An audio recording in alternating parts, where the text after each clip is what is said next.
नमस्कार, news for nation देख रहे हैं आप। मैं हूं आपके साथ रश्मि। आरजेडी को बड़ा झटका देते हुए सलीम परवेज ने एक बार फिर से जनता दल यूनाइटेड का दामन थाम लिया है। बता दें कि 2018 में सलीम परवेज जनता दल यूनाइटेड से अलग होकर आरजेडी में शामिल हो गए थे, जिसके बाद आरजेडी में एमवाई समीकरण में एम समीकरण के लिए सबसे महत्वपूर्ण भूमिका अगर किसी ने निभाई तो वो सलीम परवेज को माना जाता था। कहा जाता था कि सलीम परवेज मुस्लिम वोट बैंक को अपनी तरफ करने में पूरी तरह से सफल रहे, लेकिन इस सबके बीच जिस तरह से एक बार फिर से सलीम परवेज वापस से जनता दल यूनाइटेड में चले गए हैं, ऐसे में आरजेडी को बड़ा नुकसान हुआ है। आपको बताएं कि आज सलीम परवेज ने जनता दल यूनाइटेड का दामन थामा और कार्यक्रम आयोजित किया गया। अध्यक्षता खुद ललन सिंह ने सलीम परवेज को दिलवाई। ऐसे में क्या कुछ कहना है ललन सिंह का, किस तरह से उन्होंने सलीम परवेज के वापस आने पर, उनके घर वापसी पर अपनी बातें रखी है, ये भी आपको सुनवाते हैं। तो हम सलीम परवेज साहब का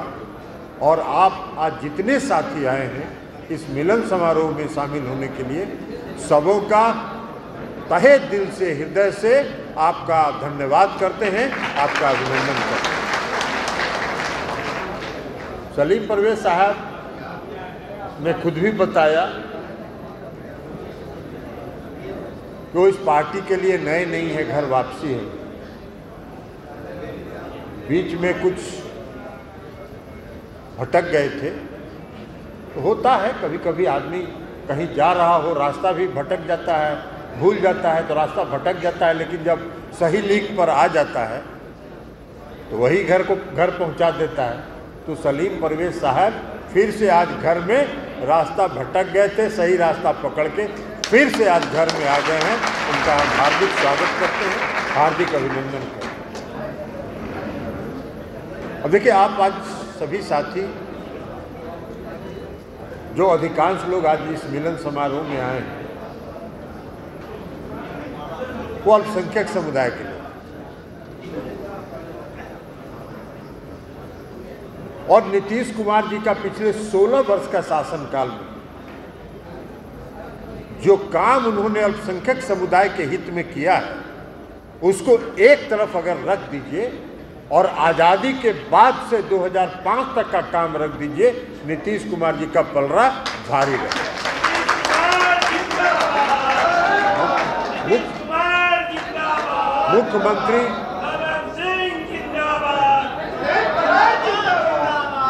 मुख्यमंत्री नीतीश कुमार जी ने 2005 में ही नारा दिया, न्याय के साथ विकास। न्याय के साथ विकास का मतलब ही यही है कि समाज के हर तबके के साथ न्याय हो और उसके साथ साथ बिहार का विकास। और 2005 से लेके आज तक नीतीश कुमार जी ने अपने इसी सिद्धांत पर आगे चल के बिहार को विकसित किया है और बिहार के हर समाज के साथ उन्होंने न्याय किया।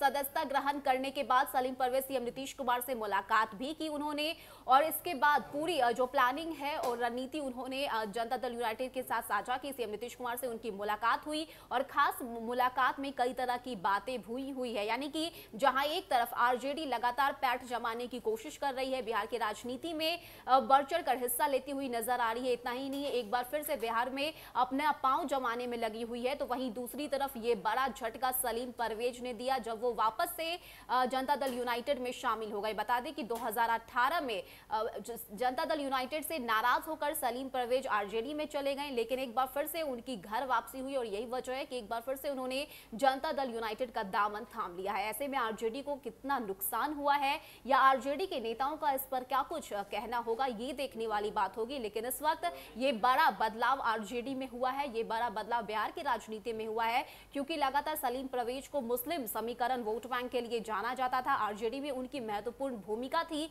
तो इन्हीं भूमिका को ठुकराते हुए, आरजेडी को ठुकराते हुए एक बार फिर से जनता दल यूनाइटेड में सलीम परवेज शामिल हो चुके हैं। फिलहाल इतना ही। ज्यादा अपडेट के लिए आप बने रहिए न्यूज फॉर नेशन के साथ। नमस्कार।